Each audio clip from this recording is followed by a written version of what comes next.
Bismillahirrahmanirrahim. Assalamualaikum warahmatullahi wabarakatuh. Ya, sahabat-sahabat Alen. Ya, ketemu lagi dengan saya Pali masih di Alen Channel. Nah, hari ini kita akan bahas ya materi fisika ya kelas 11 ya mengenai dinamika rotasi ya. Nah, ini materinya sebenarnya subbabnya banyak gitu ya, tapi kita akan bagi menjadi beberapa part gitu ya.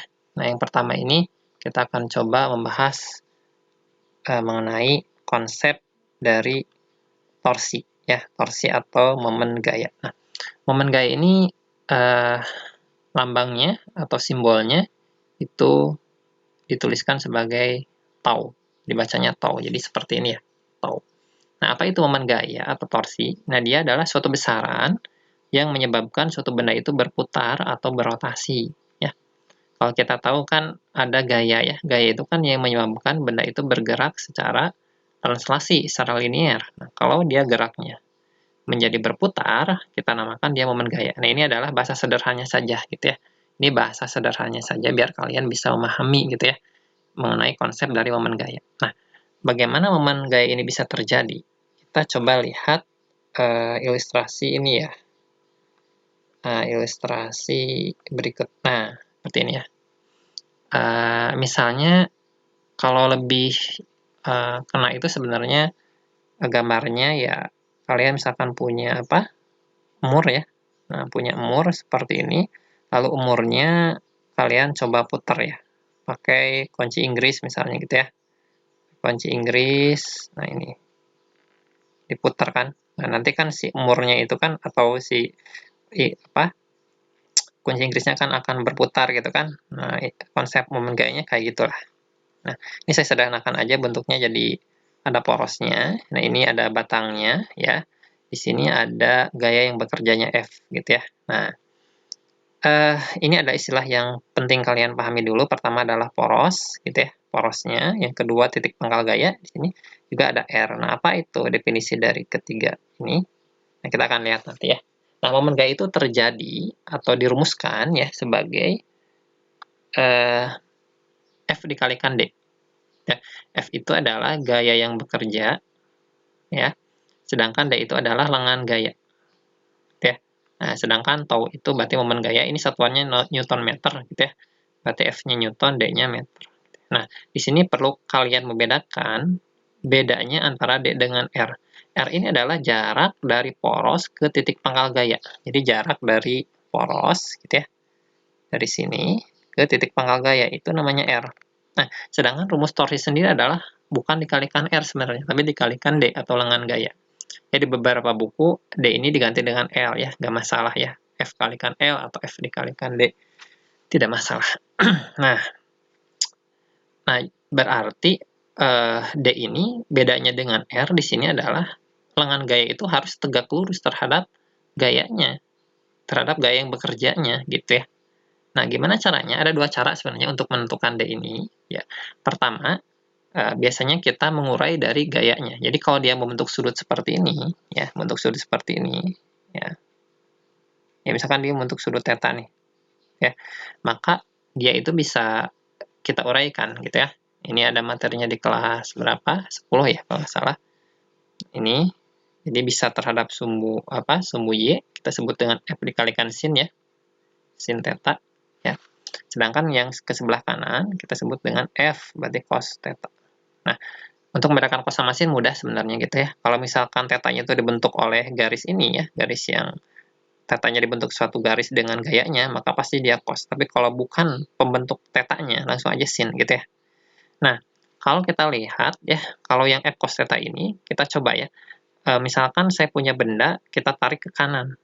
Kita tarik ke kanan seperti ini ya. Nah, kira-kira benda ini akan berputar tidak? Nah, bendanya tidak akan berputar kan? Ya, maka di sini maka dia momen gayanya di sini tidak bekerja atau nol, ya, karena dia melalui poros. Jadi kalau setiap gaya yang melalui poros itu pasti dia nol, ya, momen gayanya. Artinya dia tidak berputar. Nah, yang menyebabkan berputar itu berarti yang F sin-nya, ya, berarti gaya yang tegak lurusnya ini. Ya. Kita coba aja nih, kalau misalkan kita gerakan ke atas, ya, dia pasti akan berputar kan? berputar kayak gini nih. Sini kan, ya, situ kan berputar. Nah, itulah konsep yang pertamanya, Kak. Untuk rumus atau yang pertama ini, atau yang pertama gitu ya, atau yang menurut cara yang pertama itu berarti F-nya adalah F dikalikan sin theta dikalikan R. Nah, ini yang pertama. Gitu ya. Nah, ada juga cara yang kedua sebenarnya ya. Nah, ada juga cara yang kedua, mungkin di beberapa soal cara yang kedua itu lebih mudah ya, tergantung beberapa kasus ya. Cara yang kedua itu gimana? Caranya mudah juga, ini sederhana. Coba teman-teman panjangkan ya, panjangkan gayanya ya, panjang aja ya, panjang aja gitu ya, segitu. Mungkin ini ke atas juga boleh sih gitu ya. Nah, yang disebut dengan D itu adalah jarak dari F, jarak dari poros ke F, tapi harus tegak lurus. Ya, tegak lurus, syaratnya itu harus tegak lurusnya. Ini kan R ini nggak tegak lurus terhadap ini ya. Nah, ini berapa tuh? Ini kan nggak tegak lurus. Ya. Yang tegak lurus itu adalah yang dari sini ke sini. Ya, misalnya gini. Nah, gitu ya. Nah, ini tegak lurus. Gitu ya. Nah, kalau misalkan ini membentuk sudut theta kan gitu ya. Ini juga kan pasti akan membentuk sudut theta. Kenapa? Karena dia bertolak belakang kan. Sudut yang bertolak belakang pasti sama gitu ya. Nah, inilah yang disebut dengan D. Nah, apa hubungan D dengan R? Nah, kita lihat sudut yang theta ini itu kan di depannya ya. Sudut D ini kan di depannya sudut theta ini. Maka D ini ya akan sama dengan apa? Ya R dikalikan sin theta. Ya, kalau di depannya menjadi sin gitu ya. Nah, maka untuk rumus TOE yang kedua dengan cara kedua itu kita tetap gunakan F, tapi D-nya diganti dengan R dikalikan sin theta ya. Nah, ini kalau kita lihat ini sama saja ya.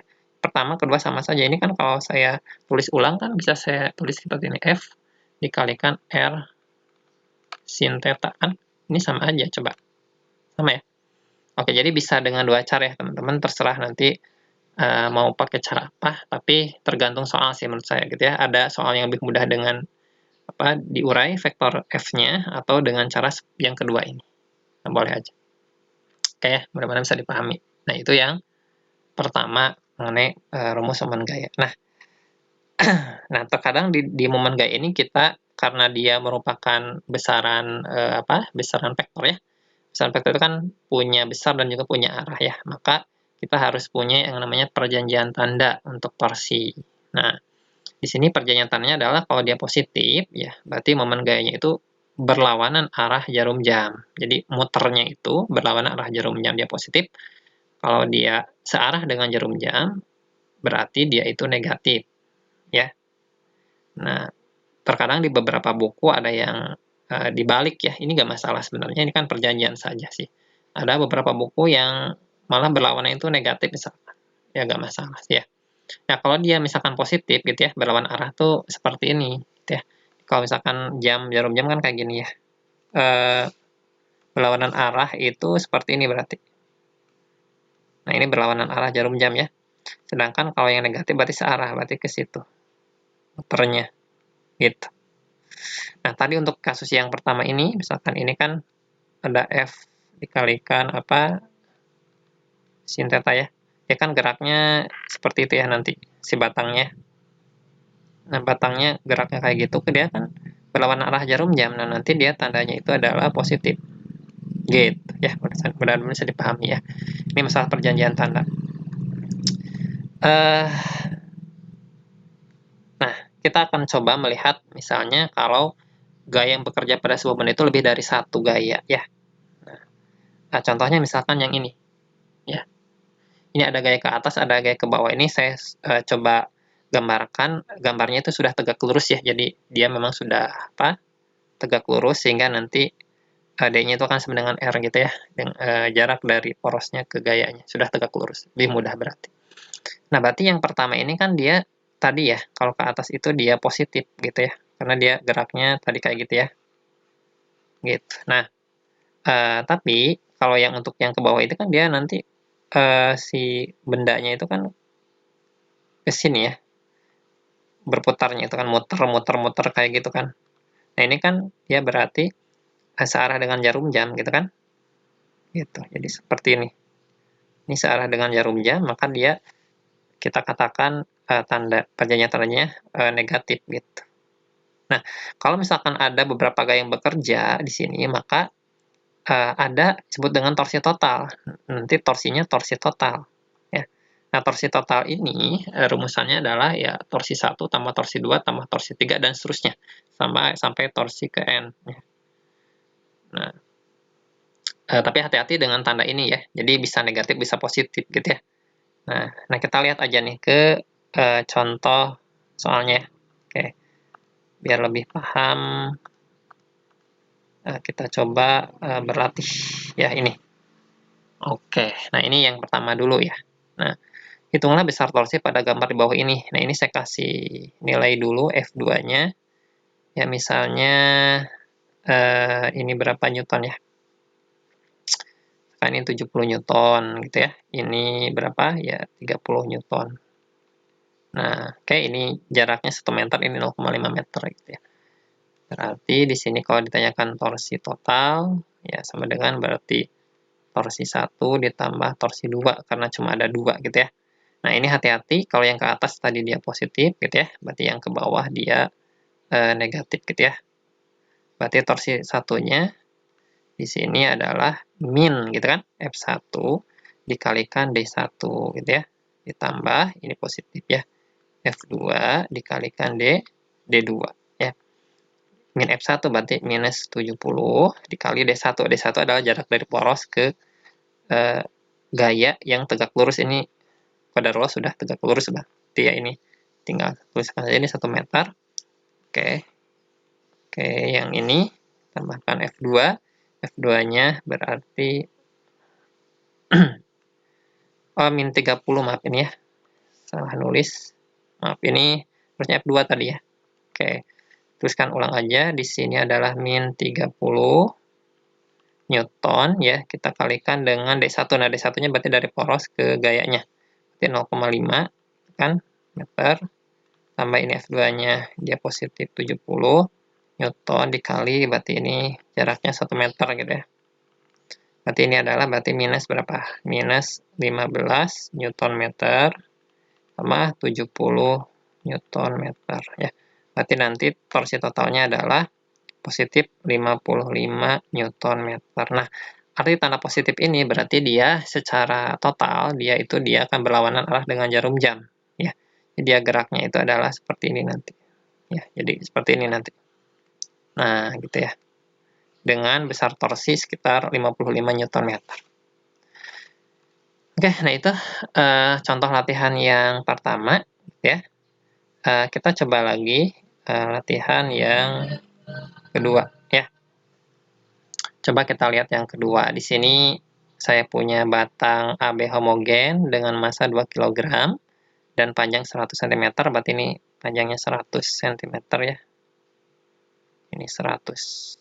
Gitu. Ya, pada batang bekerja 3 gaya F1, F2 sama F3 ya. F1, F2, F3. Oke, seperti gambar berikut, jika jarak BD 60, ya ini BD-nya 60. Ini B ke D-nya di sini 60. Nah, gitu. Terus juga DC-nya 20. Sini DC-nya 20. Ya. Ditanyakan Z adalah pusat massa. Z itu berarti di sini maksudnya ya. Pusat massa. Biasanya pusat massa itu di tengah-tengah sih ya. Tengah-tengah. Maka besar momen gaya terhadap titik D. Nah, ini hati-hati di sini. Porosnya ya itu di sini di D. Nah, ini poros. Oke. Nah, kita lihat dulu di sini. Memang di sini di soal ada 3 gaya yang bekerja, tapi hati-hati di sini karena bendanya punya massa sebesar 2 kg, maka di sini pasti dia punya yang namanya gaya berat. Ya, gaya berat itu arahnya kemana? Pasti di pusat massanya ke bawah. Itu disebut dengan W, gaya berat. Gitu ya. Hati-hati. Jadi ada berapa gaya nih? 4 gaya sebenarnya. Oke, kita tuliskan saja. Rumusnya ya torsi total sama dengan torsi 1 ditambah torsi 2 ditambah torsi 3 ditambah torsi 4 gitu ya. distorsi 4 ya. Nah, kita tentukan dulu positif negatifnya ya. Di sini kita lihat untuk F1 dia terhadap poros, berarti kan nanti geraknya kayak gitulah gitu ya. Nah, benarnya tuh kayak gitu. Jadi ini adalah searah jarum jam kan, ya searah jarum jam, maka di sini adalah negatif ya untuk F1. Gimana kalau untuk F2? F2 berarti dia berlawanan dengan ini kan? Ya berarti arahnya itu nah ke situ. Oh, ini searah ya, searah. Maaf, ini searah. Searah. Jadi ini ke situ, ini juga ke situ ya, berarti ini searah. Oke, ini searah. Jadi belum tentu berlawanan atau searah. Kita lihat dulu porosnya, tanda porosnya. Berarti ini adalah negatif juga, gitu ya. Nah, ini kita urai nih kalau F3. Kalau untuk yang ke kanan, ini kan sudah kita bahas ya, kalau mulai poros dia tidak tidak menjadikan dia bergerak berputar, paling yang ke bawah aja, yaitu yang F dikalikan sin theta ya. Nah, ini arahnya pasti sama dengan ini dong, ya. Ini pasti arahnya sama dengan ini, berarti negatif juga, ya. Arahnya ke situ, ini juga sama nih, W juga arahnya juga sama, berarti ini juga negatif juga. Ya, jadi semuanya negatif. Oke, kita tuliskan berarti negatif F1 dikalikan D1 gitu kan, ditambah negatif F2 dikalikan D2 ditambah negatif F3 dikali D3.